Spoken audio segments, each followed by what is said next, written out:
दोस्तों, इस वीडियो में हम आपको वर्तमान में मुंबई के 15 सबसे खतरनाक गैंगस्टर्स के बारे में बताने वाले हैं। इनमें से ज्यादातर गैंगस्टरों को मुंबई पुलिस ने गिरफ्तार करके सलाखों के पीछे डाल दिया है।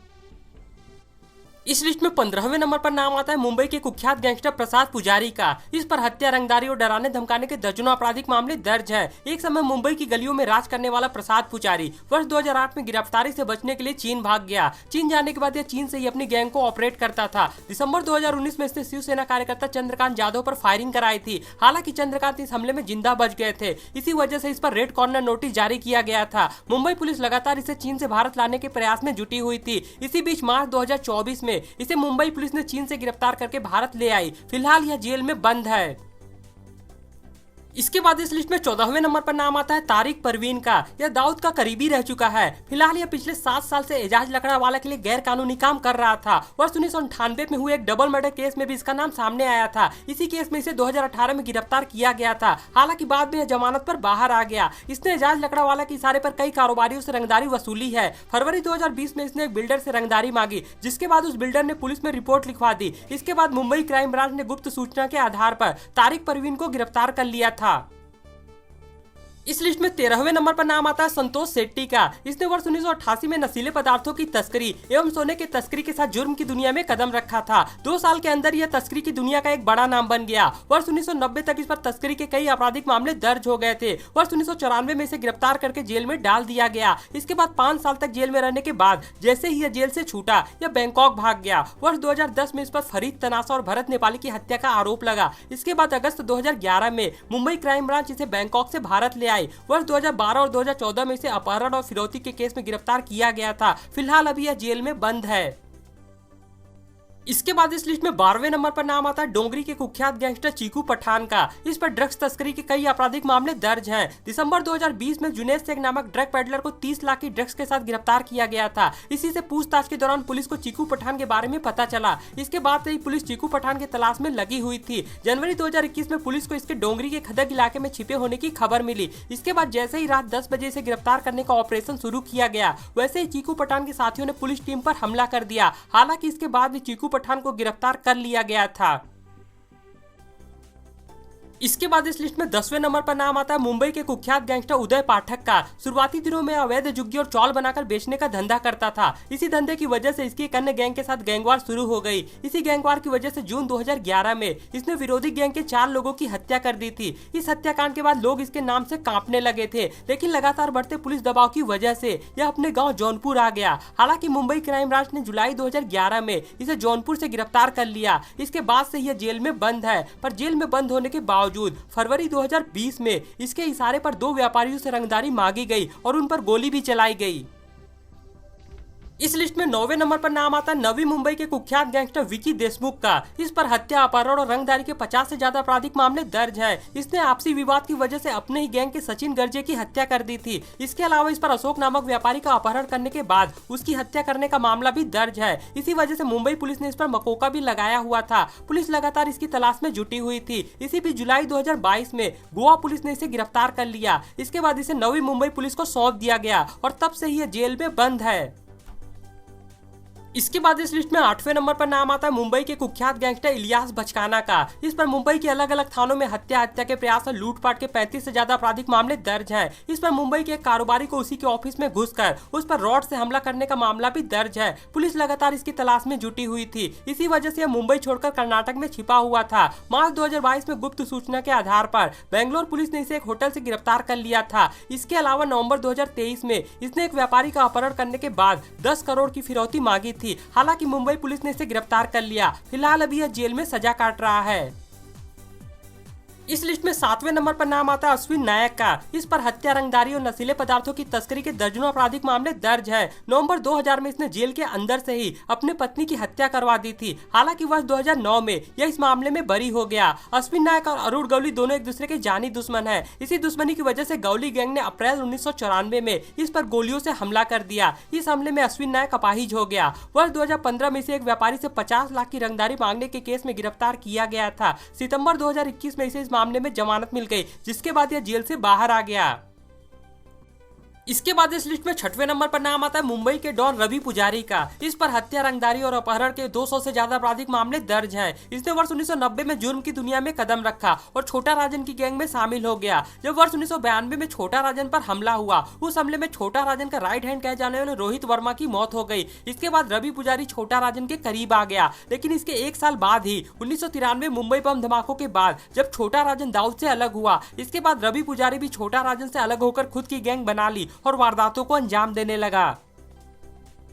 वर्ष 1995 के बहुचर्चित प्रकाश कुकरेजा हत्याकांड को रवि पुजारी ने ही अंजाम दिया था। इसके अलावा 2003 में बिल्डर सुरेश वाधवा के हत्या की कोशिश एवं 2005 में वकील माजिद मेमन की हत्या में भी रवि पुजारी का हाथ था। इसके बाद वर्ष 2005 में यह भारत छोड़कर बैंकॉक चला गया। कुछ समय बाद यह बैंकॉक से अफ्रीका के सेनेगल चला गया और वहीं से आपराधिक वारदातों को अंजाम देने लगा। 15 साल तक फरार रहने के बाद इसे वर्ष 2020 में सेनेगल से गिरफ्तार करके भारत ले आया गया। भारत लाने के बाद इसे कर्नाटक भेज दिया गया, क्योंकि कर्नाटक में भी इस पर 90 मामले दर्ज हैं। फिलहाल यह मुंबई की जेल में बंद है और उम्र कैद की सजा काट रहा है। इस लिस्ट में 5वें नंबर पर नाम आता है मुंबई के कुख्यात गैंगस्टर एजाज लकड़ावाला का। वर्ष 1980 में जब यह जेल में बंद था, उसी समय इसकी मुलाकात छोटा राजन से हुई और जेल से छूटने के बाद यह छोटा राजन की गैंग में शामिल हो गया। 1993 मुंबई ब्लास्ट के बाद जब छोटा राजन दाऊद से अलग हुआ, उसी समय एजाज लकड़ावाला भी दाऊद से अलग हो गया। वर्ष 2003 में दाऊद ने एजाज पर जानलेवा हमला कराया था, तब इसकी जान जेब में रखे एक सिक्के से बच गई थी। इस पर हत्या, रंगदारी और अपहरण के कुल 100 से ज्यादा आपराधिक मामले दर्ज है। वर्ष 2008 में यह नेपाल भाग गया और वहीं से रंगदारी की वारदातों को अंजाम देने लगा। वर्ष 2020 में इसे पटना से गिरफ्तार कर लिया गया। मार्च 2024 में इसे 28 साल पुराने हत्या के केस में दोषी करार देते हुए उम्र कैद की सजा सुनाई गई है। इसके बाद इस लिस्ट में चौथे नंबर पर नाम आता है 1993 मुंबई बम धमाकों के मुख्य आरोपी टाइगर मेमन का। शुरुआती दिनों में यह सोने की तस्करी करता था। इसने तस्करी से कमाए पैसों से मुंबई में इलेक्ट्रॉनिक्स की कुछ दुकानें खरीदी, लेकिन 1992 में मुंबई में हुए दंगों के दौरान इसकी सभी दुकानों में आग लगा दी गई। बस यही घटना थी जिसे इसे मुंबई में बम धमाके करने के लिए प्रेरित किया। इस घटना के कुछ महीने बाद मार्च 1993 में मुंबई में सीरियल ब्लास्ट को अंजाम दिया गया था। इस ब्लास्ट की साजिश में दाऊद ने विस्फोटक सामग्री और हथियारों की फंडिंग की थी, जिसे देश के बाहर से लाया गया था। टाइगर मेमन ने पूरे हमले की योजना को अपने भाई याकूब मेमन के साथ मिलकर अंजाम दिया था। हालांकि इस हमले में कई अन्य लोग भी शामिल थे। मुंबई बम धमाकों के बाद टाइगर मेमन देश छोड़कर फरार हो गया और कई सालों बाद जांच एजेंसियों को पता चला कि अब यह पाकिस्तान के कराची में रहता है। वहीं दूसरी ओर वर्ष 1994 में याकूब मेमन को दिल्ली से गिरफ्तार कर लिया गया। मुंबई की विशेष ताजा अदालत ने नवंबर 2006 में इसे धमाकों का दोषी करार देते हुए फांसी की सजा सुनाई और आखिरकार नवंबर 2015 में याकूब मेमन को फांसी दे दी गई, जबकि टाइगर मेमन अभी भी फरार है।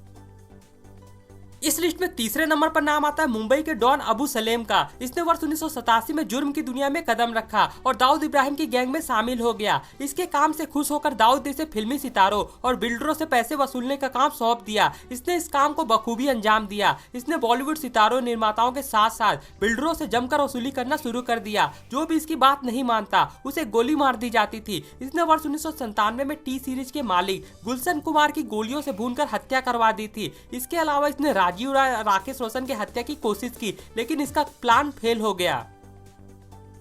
इसी दौरान इसने डी कंपनी से अलग होकर खुद की गैंग बना ली और वारदातों को अंजाम देने लगा। इस पर मुंबई समेत कई शहरों में हत्या, अपहरण और जबरन वसूली के सैकड़ों आपराधिक मामले दर्ज हैं। इसके अलावा 1993 मुंबई बम धमाकों में भी इसे नामजद किया गया था। भारत में मोस्ट वांटेड बन जाने के बाद यह देश छोड़कर भाग गया। इंटरपोल लगातार इसकी तलाश में जुटी हुई थी। इसी बीच सितंबर 2002 में इसे इसकी प्रेमिका मोनिका बेदी के साथ पुर्तगाल में गिरफ्तार कर लिया गया और फरवरी 2004 में पुर्तगाल की एक अदालत ने अबू सलेम को भारत प्रत्यर्पण किए जाने की मंजूरी दे दी, जिसके बाद नवंबर 2005 में इसे भारत ले आया गया। फिलहाल यह मुंबई की तलोजा जेल में उम्र कैद की सजा काट रहा है।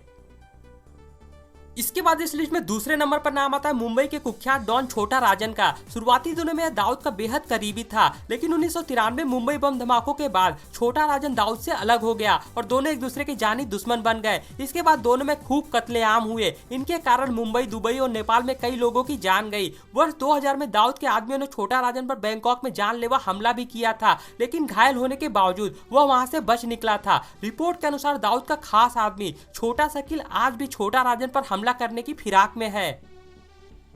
भारतीय खुफिया एजेंसियां लगातार छोटा राजन की तलाश में जुटी हुई थी। इसी बीच अक्टूबर 2015 में ऑस्ट्रेलिया पुलिस को खबर मिली कि छोटा राजन प्लेन से ऑस्ट्रेलिया से इंडोनेशिया जा रहा है। जैसे ही छोटा राजन का प्लेन बाली पहुंचा, उसे गिरफ्तार कर लिया गया। इसके बाद इसे इंडिया लाया गया। भारत लाने के बाद इसे तिहाड़ जेल भेज दिया गया। चूंकि दाऊद के आदमी छोटा राजन को जान से मारने के लिए लगे हुए हैं, इसी वजह से इसकी जान खतरे में न पड़ जाए, इसलिए इसे तिहाड़ की सबसे हाई सिक्योरिटी वाली जेल नंबर 2 में रखा गया है। इस लिस्ट में पहले नंबर पर नाम आता है मुंबई के टॉप डॉन अरुण गौली का। इसने 80 के दशक में रमा नायक गैंग के साथ जुड़कर जुर्म की दुनिया में कदम रखा था। वर्ष 1988 में पुलिस ने रमा नायक को एक एनकाउंटर में मार गिराया। इसके बाद अरुण गौली ने गैंग की कमान अपने हाथों में ले ली। गौली को शक था कि दाऊद ने ही रमा नायक की टिप पुलिस को दी थी। इसी वजह से गौली गैंग और डी कंपनी के बीच गैंगवार छिड़ गई। जुलाई 1992 में अरुण गौली ने दाऊद के बहनोई इस्माइल पारकर की हत्या करवा दी। इसी का बदला लेने के लिए दाऊद ने अरुण गौली के भाई की हत्या करवाई थी। वर्ष 2004 में गौली चुनाव लड़ा और जीत हासिल की। इसके बाद 2008 में इस पर पूर्व शिवसेना विधायक कमलाकर की हत्या का आरोप लगा और इसी मामले में इसे उम्र कैद की सजा हुई और तब से यह जेल में बंद है।